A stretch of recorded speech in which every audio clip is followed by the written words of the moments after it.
Fascist हुकूमत का सियासी इंतकाम उरूज पर। इमरान खान आज अहलियत समेत इस्लामाबाद रवाना हुए, जहां वो अगले 2 से 3 दिन 20 से ज़ायद जाली केसेस में पेश होंगे। वकील कत्ल केस में इमरान खान की दरख्वास्त पर कायम करदा सुप्रीम कोर्ट का पहला बेंच बहाल।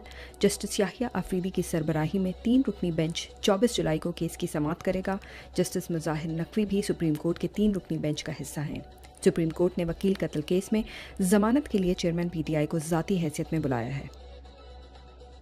नून लीग को इलेक्शन में अपनी इबरतनाक शिकस्त का इतना यकीन है कि निगरान वज़ीर आज़म के लिए मोहसिन नकवी जैसे अपने मंजे हुए मुलाजिम को भी लगाने को तैयार नहीं।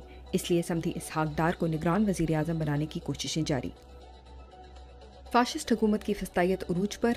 सियासी बुग़्ज़ में एक 70 साला आर्ज़ाए क़ल्ब में मुब्तला बुजुर्ग सियासतदान महमूद रशीद, जो पिछले 75 दिनों से जेल में हैं, रात गए दिल की तकलीफ की वजह से हस्पताल मुंतकिल किए गए, लेकिन उनके ख़ानदान और वकला तक रसाई से इनकार कर दिया गया। यही है इस हुकूमत का असल चेहरा। एक तरफ करप्ट हुकूमत ने अरबों रुपए की मनी लॉन्ड्रिंग केसेस माफ़ करवा लिए, और दूसरी तरफ एक गरीब आदमी के लिए रेडी लगाना भी जुर्म बन गया।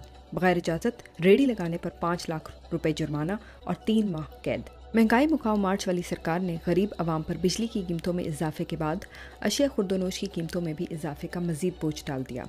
आटा, घी और चीनी समेत 40 अशिया खुर्दोनोश की कीमतों में इजाफा।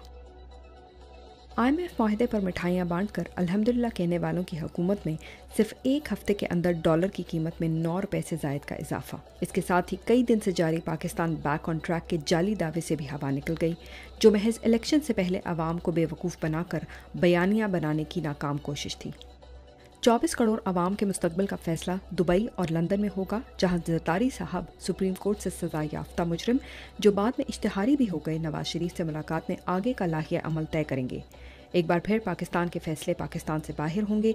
ये लोग पाकिस्तान सिर्फ हुकूमत करने आते हैं और इनका जानो माल सब बाहर के ममालिक में है।